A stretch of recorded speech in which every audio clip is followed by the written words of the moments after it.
only imagine. Well, that ding means that it is time for us to get started with this conversation. Hello, everyone. Good afternoon. I hope you had a good lunch. Is everybody enjoying the conference so far? Wonderful. Yeah, some really important conversations happening this week, and this is among, I think, the most important. I'm biased, but I think probably so. I'm so thrilled to be joined by Raegan McDonald-Mosley, Mary Ziegler, and Alina Salganicoff to talk about the fall of Roe and its unintended consequences. That's where you are, just in case you stumbled into the wrong session. But certainly this is such an important topic. It's one that we've been covering at the 19th relentlessly. If I can just take a point of personal privilege to point out my colleague, Shefali Luthra, who has been our health reporter at the 19th and has been on top of this since even before the fall of Roe. Follow our coverage if you are somebody who cares about this issue and wants to continue to explore the consequences, intended, unintended, and otherwise, and where we really are in a post-Dobbs landscape. So I just want to get right into it because there are things that we did anticipate, right? There were things like an increase in unsafe abortions, the disproportionate impact on marginalized communities, the moral, ethical, professional dilemma confronting a lot of health professionals, and the battle at the state level with courts and legislatures. But I want to start this conversation by really just pointing out that all of you have been doing this work for years, and you knew that the moment that we now find ourselves in as a country was possible. But what is the thing that you weren't prepared for, and how have you responded in the last year? Raegan, I'll start with you. Yes, thank you so much. I'm Raegan McDonald-Mosley, the CEO of Power to Decide. I'm also a practicing obstetrician gynecologist and include abortion care in my practice, where I live and work in Maryland. And I appreciate the framing, right? Because to say that all of these consequences, thank you, were unintended, I think is like completely disingenuous. Like, we knew what was going to happen, and there were plenty of data points portending the chaos and confusion and the harm that we're seeing today, right? Like, there's the Turnaway study, this amazing prospective study that followed 1,000 women over the course of 10 years and found that people who wanted an abortion and weren't able to get one were much more likely to be living in poverty, more likely to be involved with a violent partner, less likely to have full-time employment, and there were negative consequences, of course, like for their children as well, right? We could go back a decade to when a bunch of laws were passed in Texas that caused half of the abortion clinics to close. And what happened, people weren't able to get care. Those that were able to get care had to travel significant distances and oftentimes had to be delayed much later in pregnancy, sometimes 3 or 4 weeks, which is significant. And then, of course, we had like really smart demographers doing all the fancy math and telling us like maternal mortality is going to increase as much as 21% and perhaps as much as 33% for Black women who already face a crazy high level of maternal mortality in this country. Like, we knew all of these things before, and we still did this. So what surprised me? To answer your question, I think a couple of things, 3 things, two bad, 1 good. The first one that surprised me is the emotional toll that this is taking on people. At Power to Decide, we've done research where we had in-depth interviews with people who've navigated the crazy system of getting abortions coming from banned or restricted states. Unsurprisingly, they were completely overwhelmed with the process of connecting all the dots to connect to care, to find out where abortion was available, how to get there, to get funding and practical support for transportation. That was overwhelming for them. But what I was not expecting that came out in our research is that people feel really emotionally overwhelmed by all of this. It's taking a huge toll, and oftentimes they're going through this alone because they don't feel comfortable involving their normal support systems for fear of getting them involved in legal trouble. A second negative thing is the toll on providers. There's been significant moral injury to providers who cannot practice according to their standards, right? Providers shouldn't have to choose between criminal liability or providing high quality care to their patient. Doctors don't want to have to tell a patient, like, go wait in your car or go home until you become septic.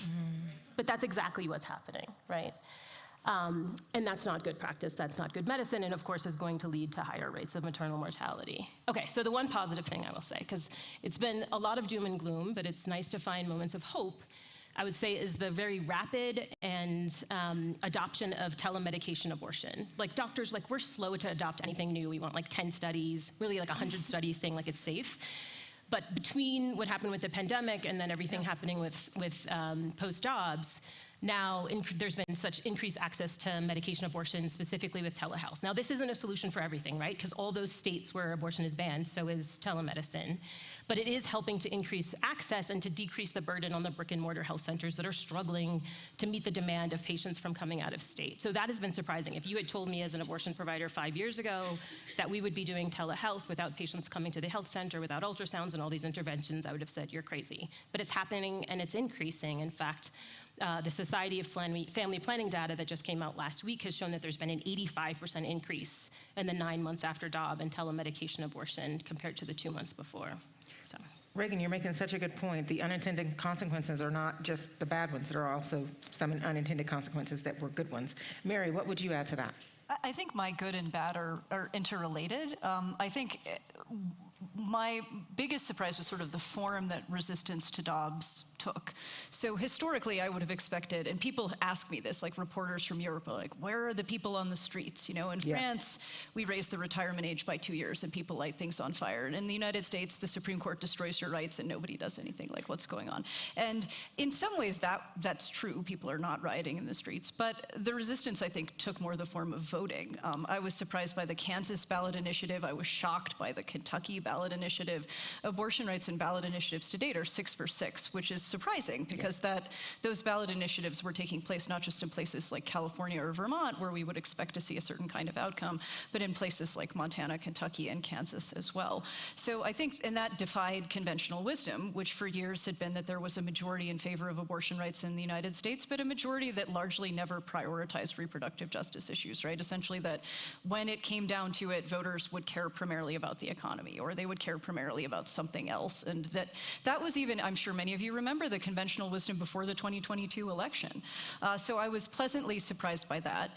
And I was equally surprised by the response of some conservatives, right? Because it's become increasingly clear that outside of states that are deeply polarized and gerrymandered, that this is potentially an unwise position to stake out. And yet, to date, we've seen more, I think, trend in states of politicians embracing positions that are less and less popular, eliminating exceptions, replacing them with what lawyers call affirmative defenses. What's the difference? The difference is if you're a doctor, you have the burden of proving you're innocent, right? If you're saying, I had to save this patient's life, it's not the prosecutor who has to prove that the patient was in trouble, it's you, right? As you can imagine, if doctors are reluctant to provide care in those scenarios, as it stands, they're even more reluctant when they essentially don't have the benefit of a presumption of innocence anymore. And that's been the trend still. Probably the most shocking feature of that trend has been the revival of the Comstock Act, which is a 19th century anti-vice law.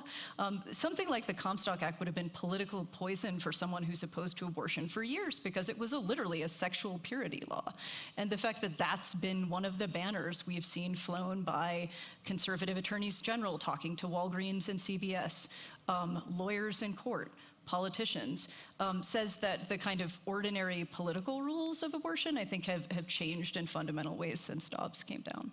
Yeah, such a great point about just the reality that abortion has been and will be on the ballot post-Dobbs, and what those forms of resistance are taking and that we need to recognize and show people what those are. That's something that we've absolutely been focused on at the 19th, and how we knew that even as you had women and other folks impacted by this decision, focused on issues like the economy, focused on issues like education, abortion was absolutely right up there, gun violence, right up there as among the priorities. There's no such thing as a single issue voter, right? Mm-hmm. But abortion as being one of the priorities that was galvanizing and mobilizing people to the polls. Although we have to wait and see how this actually plays out when it's candidates and not the issue alone, right, because right. I think that could be a different story. I have to say, from my perspective, one of the things that I've kind of been surprised about is kind of around the exceptions, like rape. Mm-hmm. Some states, no rape exception, no incest exception. I think we had this was a big news story around the 10-year-old who needed an abortion. And so that, how extreme things have gotten. And I think, wondering, at what point do we hit an overreach? And I think we're about to find out. I have to say that one of the things, I don't know if I would say it's a positive, but for me, it has been really great to see that now, like, people realize that abortion is health care, and you can't put it in a box, and it just affects so many aspects of health care for women and people who get pregnant. And so you can't, you think about cancer treatment. If you're pregnant, how do you deal with cancer treatment? If you are taking methotrexate, how do you get those drugs? If you're having a miscarriage, how does your doctor provide care for you? So you can't just put abortion in a box and say, oh, we want to just stop abortion and everything else is going to go as it was. It is an integral part of healthcare, although we haven't articulated it that way in the past. And I think now there's an increased awareness that that's part of healthcare now. Yeah, I think that's absolutely right. Abortion as healthcare, as part of the discussion. Abortion as an economic issue. Is something that definitely emerged. I will say, though, to your point about candidates, there were some candidates that lost on abortion, running for governor, running for Senate. It was absolutely an issue, and I think that we're going to see, I will make a prediction that we will see abortion front and center in the 2024 presidential contest in a way that we have not seen in a generation. So I want to also ask you all, just to take the inverse of this, what any of you anticipated that has not come to pass, and so a consequence that was intended that has not happened. No. Anybody got any thoughts on that? I thought we were going to see like a huge wave half the country. It's been a lot slower in terms of the states that have actually gone on to full-on bans. There has been resistance. We had the South Carolina discussion this morning. They're in Michigan. We've just seen a lot of resistance in ways that I didn't anticipate. Yes, there are. It's 14, 13 states. It keeps kind of bouncing through that have banned abortion. But the volatility as well, the responses in the courts have surprised me in some cases. It's been slower to happen than I think we thought was going to happen, although ultimately I think 2 years from now, I don't know where we'll actually end up. Absolutely. Yeah, I guess I would say, to the point that we can't isolate abortion, even what is abortion, right? I think one thing that you realize quickly is the term is contested. And historically, within the anti-abortion movement, the idea abortion encompassed much more than abortion, right? So it encompassed the practice of in vitro fertilization and the treatment of embryos. It encompassed the use of emergency contraceptives. For many in the movement, it encompasses the use of the birth control pill. Students for Life, which is the movement's very fractured right now. So what is the leading group? And this is a question I get asked all the time. There is no the leading group, but one of the major groups on Capitol Hill has a lot of material online about the birth control pill being an abortifacient. So I think there are lots of ways that banning abortion could affect things we don't conventionally think of as abortion that have been largely left off the table this year, in part in response to 2022. I think there's been a deliberate kind of tabling of those issues with an eye or a belief that people will get used to it, right? That the resistance will soften, that people will this will become the new normal, and that then the Overton window can shift again. And I think that's something that is likely to happen. The other kind of related issue is conflicts about travel between states and also the extraterritorial application of laws, right? So for example, if someone travels from Alabama to Colorado and has an abortion, and then the Alabama law says, well, we're actually going to prosecute the doctor in Colorado for violating Alabama criminal law. There's lots of talk about that internal to the anti-abortion movement, and lots of talk about that at various kinds of legal conventions. No one has pulled the trigger on it yet. I think sooner or later, well, not no one has pulled, Idaho has sort of pulled the trigger on that in a very cautious, kind of lawyerly way. But we think there's much more coming in that way, and that's going to set up headaches and complexities for lawyers that we really haven't seen since the Civil War. States are just not in the business of regulating what people in other states do very often. This is something that raises constitutional questions and choice of law questions that lawyers are just not prepared to answer. And so I think we're at the very beginning of that process as well. But even aside from like the legal, the chilling effect Oh, sure, yeah. of this is so potent in terms of just concerns about clinicians. We just released a survey yesterday, and so many clinicians are concerned when they're practicing medicine about their legal risk. Yes. Yep. And as you said, rather than being concerned, what am I doing? Am I doing the right thing? Am I offering what in my best clinical judgment, is the best care for this patient? Well, Alina, I could not have paid you for that segue, because that's exactly what I want to ask you about next.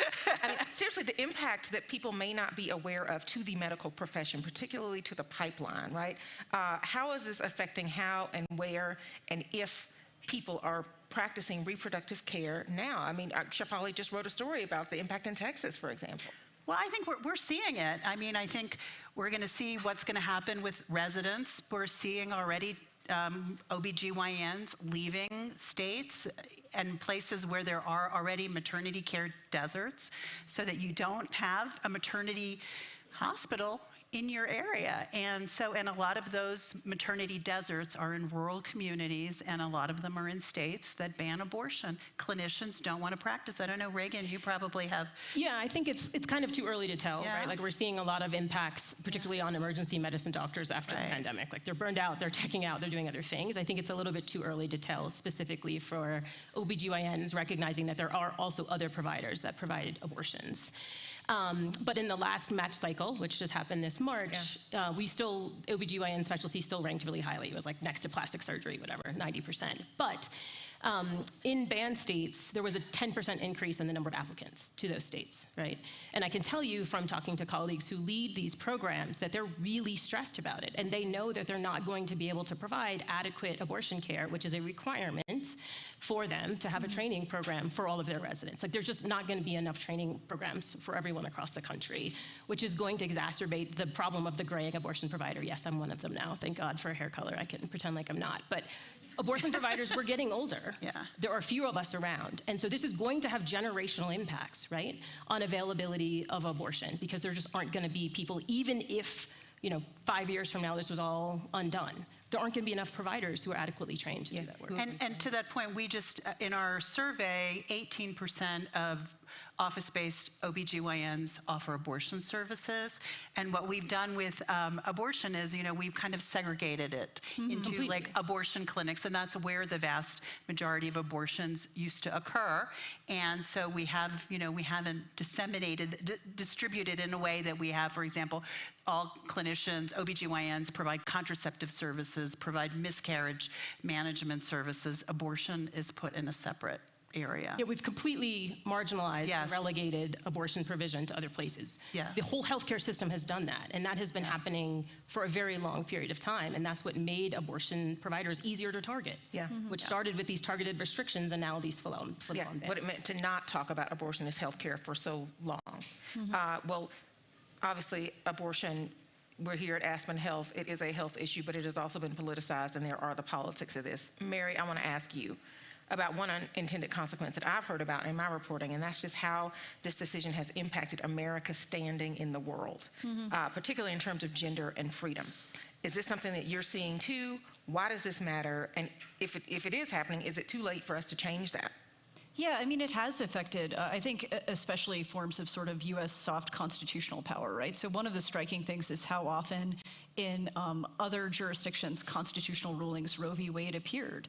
And that's especially striking to a scholar of constitutional law, because a lot of American scholars didn't like Roe v. Wade. Even people who thought abortion rights were constitutionally guaranteed thought Roe v. Wade was kind of like if you were grading on a curve like a B, people could have done. There was literally like a cottage industry of scholars being like, how to rewrite Roe v. Wade, or like America's top scholars rewrite Roe v. Wade. And you don't do that when it's like the best decision in its inception. But I think it was a pioneering decision. It was the first sort of full-throated embrace of the idea that a constitution protected a reproductive right. And that was why you saw so many jurisdictions across the world citing it in places from, like as far away as Nepal, right?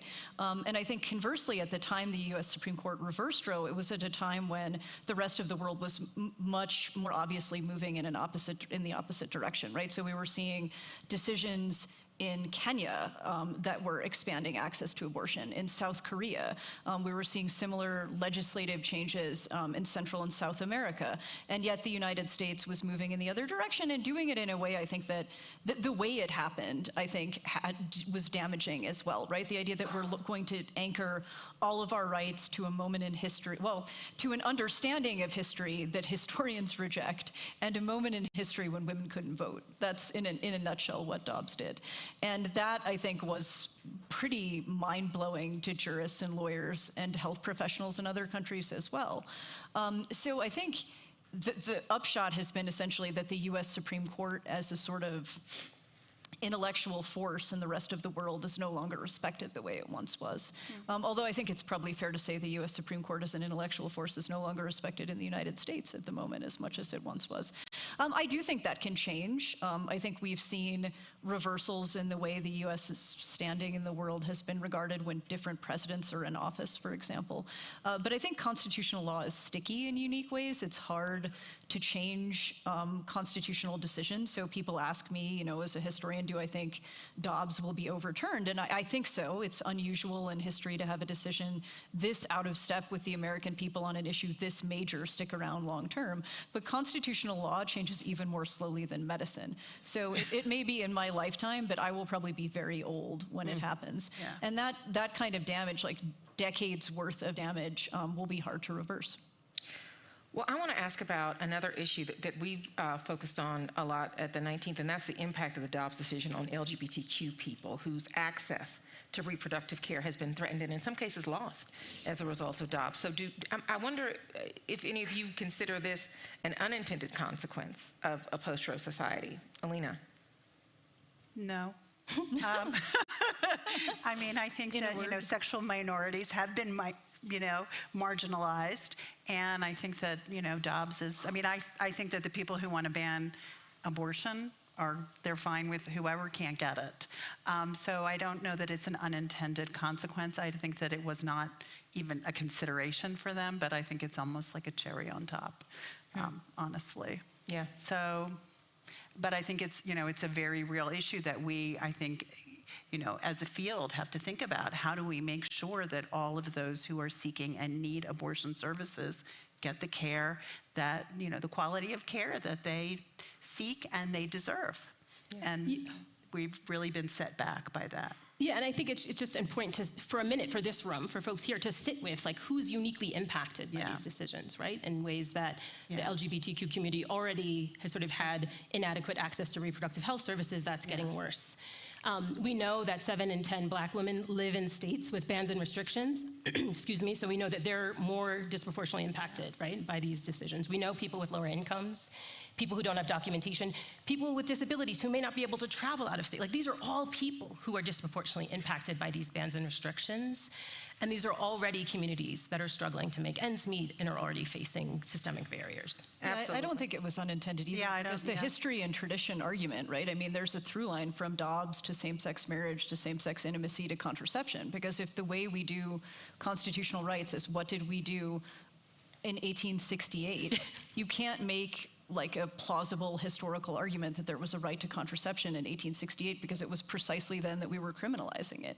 You can't make a plausible argument that there was a right for same-sex couples to have intimacy because it was precisely then that same-sex intimacy was being criminalized, right? So I think the vehicle the court used had been kind of touted for a long time as a way not just to affect the access of LGBTQ people to reproductive health care, but to like a lot of other things. That was a feature, not a bug, I think, for a while. And I think that if you would have wanted, I mean, if you wanted to see kind of dealing with some of these unintended consequences, we haven't seen a groundswell of support for a strengthening of the social safety net in these states. No. I mean, some of the states now grudgingly are doing postpartum Medicaid expansion. And let's be honest, like Medicaid is the foundation. It's like the bottom is coverage. You know, these families need so much more than just health insurance coverage, and we're just not seeing that in these states. So I think that, you know, had that been, a concern that we were going to be harming families, that we needed to bring that social safety net up, we haven't seen that. Yeah.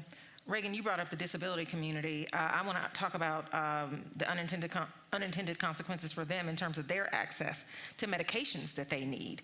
What concerns you about this issue, and what can be or is being done? Yeah, so I spoke earlier about the expansion in telemedication abortion, right? Many folks in this room may know like medication abortion is also on the chopping block, Yes. right? Yeah. So now, and this is, I've been a doctor now for 20 years. I've had access to medication abortion to treat my patients my entire career. Yeah. It's a safe, effective medication. It's been around for 20 years in the United States, for far longer in Europe, right? Like, period, end stop. It's not debatable. And yet, it's on the chopping block. Oh, we're debating it. and it's in the courts, right? From a medical and scientific perspective, it's not debatable. Yeah. The policy stuff, I'll leave that to y'all. But here we are, right? And again, think about who will be uniquely impacted by lack of access to medication abortion. Yeah, I mean, the other way it's on the chopping block is because, again, some of the federal bans that are being touted, including the Comstock Act, which is already on the books, so if you interpret it the way anti-abortion lawyers do, and this is an argument that's before the Federal Circuit, the Fifth Circuit Court of Appeals right now, the language is all drugs intended, designed, or adapted for abortion. That is not abortion drugs. That is not the drugs people use for abortion. That's anything that can be adapted for abortion. So that is chemotherapy drugs. That is drugs on which people with disabilities rely. That could be much broader, and that's on tap. So, I mean, I think that's not a consequence we've seen yet, but it's a consequence we could well see. And it's not just mailing it from the point of care to the provider, it's actual distribution. And this will have an impact not just on states that ban abortion, but where I live in California, where I live all in practice states. in Maryland. Yeah. It's everywhere. If there's a ban on mailing, you can't do abortions because there are no clinics that make their own drugs and devices. Like no one's there like making their own surgical gloves, right? They're getting them in the mail. So it would be de facto a ban on drugs adapted, which could be extremely broad. Would like to see the YouTube video on making surgical gloves. There's one out there. Probably, actually. I'll probably get a tweet about that. So how do we think about, let's keep talking about the intersectionality of this issue, because we do know that is a real thing. The unintended consequences that intersect with other parts of our society too, though, like where people choose to live, work, go to school based on the shifting landscape of laws in any given state, and who is able to make those kinds of decisions based on who they are and the identities that they hold. I think there's been a lot of talk about it. I think over the long term, I don't have the answer. I don't know what that's actually going to mean. We hear people are moving to Texas, people are moving to Florida. Some of the businesses are not and then are leaving, and maybe for other reasons. So what I kind of think about is, over time, are people going to get used to this? Are we going to get comfortable with this state of, the status quo now? And so then people will be like, oh, that's just the way it is in Texas. And if you need an abortion, you can go, up to Colorado or go to New Mexico. And that's just the way it is. The idea that life after jobs is our new reality for some folks. I think it is, yeah.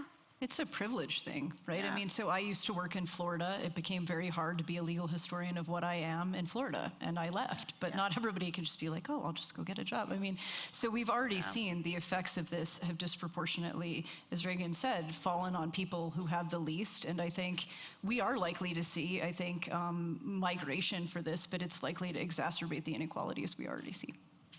That's right. I mean, people who have means are going to be able to navigate all of the barriers to get to care and services. And certainly, we're working really hard at Power to Decide to create tools, specifically digital tools, to put the information and access in people's hands.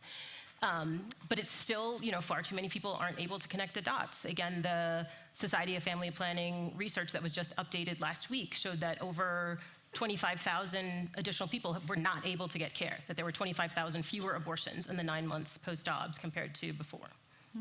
Well, I want to come to y'all for one more question before I open it up to the audience. I'm sure you all have a lot of questions for these experts. Mary, I know that you're exploring the issue of fetal personhood in a post-Roe America, and the impact on IVF has been a focus of ours. People trying to have children whose ability to conceive, frankly, could be limited depending on what happens in this next chapter of the abortion fight. So what are you finding? Yeah, I mean, one thing to be clear about is fetal personhood isn't new. I mean, it's been the reason that there is an anti-abortion movement is fetal personhood going back to the 1960s. And so what's happening now is that people are saying the quiet part out loud. It's not that this has just dawned on them now that Roe is gone. This has been the program all along. And in terms of IVF in particular, there's been resistance within the movement to IVF since the 80s. And there's been, again, a kind of slow walking of it. There have been attempts, for example, to regulate how many embryos you can implant or whether you can discard embryos or donate them for research. Some of you may remember the kind of pitched battles about stem cell research in the 2000s. Those coincided with efforts to regulate, restrict, or outlaw IVF. So that's coming, right? I mean, we've seen some kind of hot mic moments. I've talked to people in the anti-abortion movement who have said now is not the time, but the time will come because fetal personhood commits you to treating a fetus or embryo the same you would treat anybody else. The other thing that makes clear is what we've seen thus far, which has been a reluctance to prosecute. We haven't seen prosecutions. That's another thing that's about to come. And we definitely haven't seen prosecutions of women or other pregnant folks. But if you stop and think about it, if a fetus is a person, that means the only way you can constitutionally enforce the law is to treat the fetus the same under homicide laws as a child, right? The same under infanticide laws. There is no legal argument for exempting women and pregnant people if that's the way you're going. So I mean, unless I'm missing something, and I've studied this for decades, that's on tap too. I don't think we've seen the end of that conversation. Yeah, and something that's been, again, decades in the making. So we want to open it up for questions. We've got some folks with microphones that'll come around to you. We will start on this side. We'll just start in the front, and then we'll make our way back and around. Hi. Hello, thank you. That was both inspiring and terrifying. I work for MSI Reproductive Choices. We deliver reproductive health care in 37 countries in the global south. And I think one unintended consequence, or possibly intended, that hasn't come up in your discussion is the cold wind this is bringing to reproductive rights and reproductive health care to many women in Africa and Asia and South America. So we've seen legislators in Ethiopia, Ghana, Niger, and in many other countries raise Hobbes as a direct reason for rolling back reproductive rights in their countries. So I think at the latest count, 140 million women outside America are having their reproductive rights threatened because of this measure. And I just wanted to say one positive thing. One positive thing that we have observed is there are some large global donors who previously thought that reproductive rights was a side issue. They didn't care. It wasn't one of their priorities. They were busier with other things. Do seem to be stepping up now and saying, we see this as an issue that intersects with democracy, with civil society building, with climate resilience, with economic development. And so that has been very pleasing to see. Thank you, Amanda. I see Izzy over here with the microphone on this side of the room, so I'll take one from this side if somebody has a question. Back there too. Right down here in the front. Hi, I'm Bella Donovan. I'm a student at the University of Nebraska, Omaha. And I was just wondering kind of how you guys see all these different types of reproductive health rights issues affecting like my generation. Because when I think about this, I'm like, well, maybe I don't even want to have kids. Like, do I want to deal with this at all? Like, it's just those types of issues. So I'm just wondering how you guys see that affecting like people in my generation.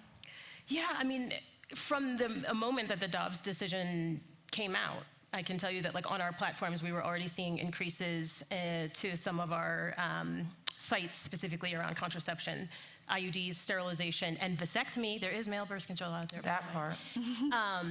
Visits were up like, thousands of percentage. Like folks are scared, folks are nervous. And I've also heard from, my colleagues specifically in banned and restricted states that there's been more interest specifically in longer term methods of contraception. And nothing's bad about interest in contraception. That's good, right? Like that's like my life's work. It's like for everyone to have a plan and to sort of be thinking about these things, but not because of fear that if they have an unintended pregnancy, they won't be able to get safe, high quality care in their own community, right? Like that's what's so heartbreaking about all of this, and sort of the moral injury that's happening to providers and the emotional suffering that's happening to people. It's like we should be valuing people and supporting them in their healthcare decisions, including the decision to end a pregnancy. And people should be able to explore contraception for their reproductive well-being just because that's what's important to them, but not for fear, right? And that shouldn't have to like play a role in your life decisions about where you live or where you work and your relationships. I think this has also been a real wake-up call for young people. Yeah. I think for the first time in your lifetime, I have a 20-year-old daughter, like a basic right has been taken away. And I think that around the Comstock issue, I think that not just people living in states where abortion is banned should be worried. I think this is something that could affect young people throughout the country. And I think there is an awareness. You look at, I saw news coverage around the Michigan election, and college students were activated. They were activated to vote. And so I think that this has made all of this not just an abstraction, this is real. And in many banned states, young people are really facing this issue head on and can make a change, but it means voting and changing who's making policies in their states. Yeah, I think that's right. I mean, in terms of how it's going to affect you, we don't know yet, right? I mean, in a way, it's up to everyone. But yeah, I mean, young people are largely the reason the ballot initiatives went the way they did and the 2022 election went the way it did. Yeah. So how much people care and what they're willing to do will determine what comes next. Pretty contingent. Well, it is up to all of us. As I look out across this room, I see an intergenerational room, and I also see a room that is not full of women that are here to talk about this issue, and so I'm very encouraged by that. Sir, you've had your hand up for a while back there. I want to come to you. Thank you. So my name is Steve Fishman. I'm from Los Angeles, and given that we're coming into an election cycle, national election cycle, and the polls suggest that most, if not all states, favor pro-choice. How do you guys think the pendulum is going to go in that regard, and how big of an issue do you think abortion and women's rights will be in the next election? I mean, I think it depends, right? I mean, I think it should be a big issue in part because we've already asked about, well, okay, how does it matter who's in the White House? So judges matter, we already know this, but it matters this year more than ever, in part because the Comstock Act is on the books, right? So people like state attorneys general like Chris Kovach have said essentially to Walgreens, if a Republican is in the White House, someone is gonna try to enforce the Comstock Act in California. Period. So you can't just sort of sit back and say, well, I live in a blue state, this doesn't affect me. And that would not require Congress to pass a law. It doesn't require some fantasy scenario where you ask Donald Trump or Ron DeSantis, do you support a ban at like 6 weeks or 10 weeks? Because no one is going to pass that. It's a law that's already there, right? So I think it should be an issue. Whether it is will depend on, how deft politicians are. But I think and it's also, Alina made this point earlier, when you get the abortion issue isolated, right? When you ask voters just straight up and down, what do you think, versus are you willing to set aside your partisan preferences? It's really clear abortion rights win a lot. And I mean, sometimes even where you have super majority vote requirements. Candidates, it's a little trickier, and I think will depend on how well candidates handle the issue. And I'm not sure yet how that's gonna go.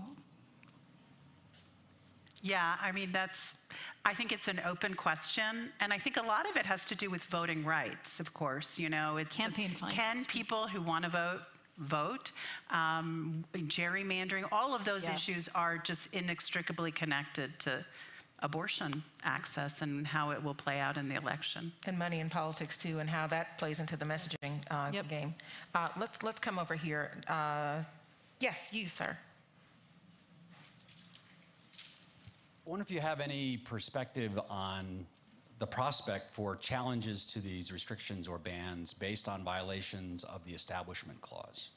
I understand there are a few cases coming forward. I'm going to leave that to the lawyer. Yeah, I'm like the lawyer, I mean, well, as a starting point, I will put on my legal historian hat and say it depends on who's on the courts, right? I mean, and so I think the impulse people have now, which is to turn to state Supreme Courts, to turn to ballot initiatives, is there in part because of who is in the federal courts, right? I mean, the dynamic now is that anti-abortion groups are putting as much into federal court as possible because of who's in the federal court. And so that's going to color my answer. answer. Establishment clause and free exercise issues as well. It's worth emphasizing that there's been a lot more work done by progressive groups and really people of faith who don't define themselves as progressive to say, in my faith, abortion access is either required or permitted, and I am not comfortable with laws that speak for religion or that impose one view of religion or that prevent me from providing care or receiving care that I think is obligatory under my religion. That we're actually seeing a lot of those. The Establishment Clause challenges are harder because the Supreme Court kind of rejected them in 1980. The Free Exercise Clause challenge, the courts haven't rejected as clearly, and this Supreme Court seems really invested in religious liberty. The realist in me is convinced they'll probably find a way for these plaintiffs to lose, right? They'll say they don't have standing, something will go wrong just because of who's on the courts. But I mean, I could be wrong. You know, I've been very publicly wrong about the timing of Dobbs, for example. Like I had to write a New York Times op-ed being like, remember when I said they were going to be incremental about this? Yeah, well, turns out that wasn't right, so. Well, But the point is that it actually was, it has been, I mean, the court wasn't incremental, but this has been a long path. Yeah, definitely. You know, and I was actually here last year. We had a similar panel the day the Dobbs decision dropped. And, you know, it was like yesterday was not that different from today. Yeah. And so these rights have been eroded over time, bit by bit. And there has been a strategy to this, culminating in, you know, the Trump administration's, you know, selection of these very conservative judges. But it wasn't an it wasn't an accident. Yeah. There was a plan there. we had a question down front. I'm going to take over here. Emily, is that you? Yeah. Okay. Hi, I'm a fourth-year medical student applying OBGYN in this next cycle, and I'm just wondering what advice you have for the next generation of reproductive health providers, and how do we start to navigate this from the beginning of our career? Raegan, maybe you could take this one, and then we can try to take I mean, I another think, you know, easy for me to say, right? Like I've been a provider in New York City, Philadelphia, and Baltimore. Like, so easy for me to stay. And I hesitated to say this earlier when we were talking about like what we were surprised about. Like I've actually been surprised that there haven't been more providers who are willing to just violate these unjust laws. Yeah. And to stand up and be like, this doesn't make sense, and it's putting my patients and communities at risk, so I'm not going to comply. But easy for me to say, because I'm not living and practicing in those places. And I've had very intimate conversations with some of my friends and colleagues in those states who are going through an existential crisis, like moved to Texas to be an abortion provider for communities in need, and now can't do the work that they like literally transplanted there for. So my advice to you would be, you know, to follow your heart, to enjoy every step of the process in learning, and to be true to your values. Yeah. Do we have another one over here? Yeah, that's great advice. Good advice. I see one in the back here. Hi. Thank you. Hi, my name's Casey. You alluded to this a little bit earlier, but we've been talking a lot about the states.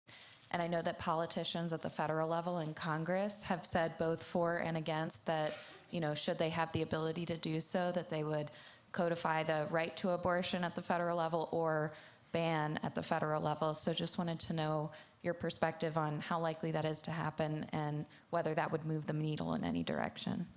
Not without the elimination of the filibuster. I think Yeah, we're just that's- not likely to see that. That's why we're talking about the Yeah. Comstock Act. Yeah. That's why, I mean, the people who gave you Texas's SB 8 realized that they can't get an abortion ban through Congress, and now they're arguing they don't need to. I mean, for what it's worth, I should bracket this by saying their Comstock Act arguments aren't very good. But sometimes that, you know, with the right audience, your arguments don't need to be very good. Over here. Hi. Yes. Hi, what should we do next? We all know to do things, but it's overwhelming in terms of knowing what to do, what would really make a difference. So what do you recommend that we can do? This is when I'm glad to be the moderator and not one of the panel.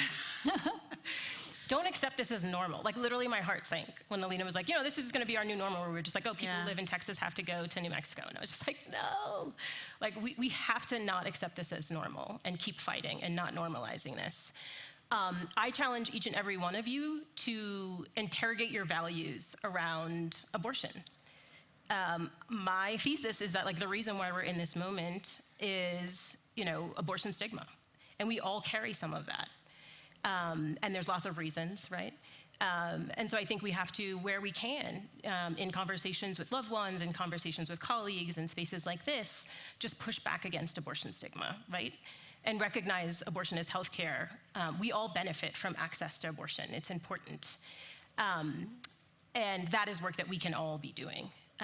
Obviously, like, there's the immediate need right now to mitigate harm that's happening to people in communities, so donating to abortion funds, making sure everyone knows about abortionfinder.org. I have stickers and I have pins. If you want some later, come find me, so that people know where they can get care in their own communities. We need to do that, but we also need to be building a brighter future where this future doctor does not have to worry about making a choice between their morals and providing care to their patient. I mean, vote sounds trite, but historically, the calculus politicians had is that the people like the people in this room don't care. Like that when the chips are down, you don't care. And if that is proven to be wrong enough times, things will change. There are a lot of people who are in this who are self-interested. There are true believers in these movements, and there are people who are in this for power and money. And the people who are in this for power and money will listen to reason if reason is spoken by voters often enough. So if you care, and I think enough people care, show you care. I mean, I think that it's people voting feels like, oh, well, that doesn't really do anything. It has, and I think it can even more. Yeah, I think, over the long run, elections matter. We know that, and that is kind of the thinking about the long game, and then just thinking, even locally about your community. And I think you're in a blue state, there are people who need to come to those blue states to get abortions, and what are the resources that are there? Also, what do families need? There are lots of ways that we can support families. That also includes kind of the broader arc of reproductive services that could also make a difference. Well, one final thought from each of you, building on the theme of what next, where do we go from here? I want to know one thing that keeps you up at night as we think about the implications of this law for millions of people in this country, and then one possible unintended consequence that gives you hope. I think it's important, and we've hinted to this a little bit, for people in this room to understand that, like, Roe was never enough, right? Like, there was one provider in Mississippi, like that for an entire state. Like, that was never enough. And yet it's not the end, right? And so we are going to see a tax on contraception next, and have started to see those in some states. I think there's been a pause this year because people were like, oh, nope, like there's backlash on this whole Roe thing, like let's wait a minute. But in the prior cycle, in Missouri alone, there was an attempt to remove public funding for access to emergency contraception and IUDs for low-income people. We know that there's like deliberate disinformation, conflating emergency contraception, abortion pills, deliberate misinformation saying that like IUDs cause abortions or can end in early pregnancy. Like, we know this. We know that's next on the chopping block. That keeps me up at night, and we're doing work to try to like push back against that and get in front of it. And your second question was an unintended consequence that gives me hope. That could give you hope. It's not so much an unintended consequence, but something else just sort of in the reproductive health space that's giving me hope is the possibility for an over-the-counter contraception pill being available soon. And to be clear, like, this is not a solution to not to have access to abortion, but it's something that we've been working on for decades. And like, we're this close. The FDA just pulled their expert advisory committee together last month, unanimously voted to approve the first ever over-the-counter pill. It's already available in most of the rest of the world. Let's join them. So that would be a game changer. Not a solution, but definitely a huge step forward. That gives me hope. Yeah, what keeps me up at night, we already alluded to this, but the intersections between abortion, voting rights, and campaign finance. I wrote a whole book about how anti-abortion folks did a lot of integral work on Citizens United. Groups like the Susan B. Anthony List have their own voter integrity projects now. One of the groups that was the most central to the effort to overturn the 2020 election was the Thomas More Society, which was also a group involved in the Supreme Court's last big dark money decision. So I think one of the ways to think of abortion going forward is as a kind of litmus test for the health of democracy, right? If policy isn't moving in this direction, it's because policy doesn't have to be responsive to the people, and that's not going to have consequences just in a reproductive health space. It's going to have consequences across the board, and that really keeps me up at night. In terms of something that gives me hope, just the kind of the community that's been formed by this. I remember feeling very alone the night Dobbs, I had been on TV all day, and then my husband was like, let's watch you on TV. And then for the first moment in a day, I paused and I just sobbed. It was terrible. And then the next day, I probably had like 100 emails from people being like, how can I help? You know, we need to do all this research on the history of these laws. What briefs are we gonna do? What are we gonna do?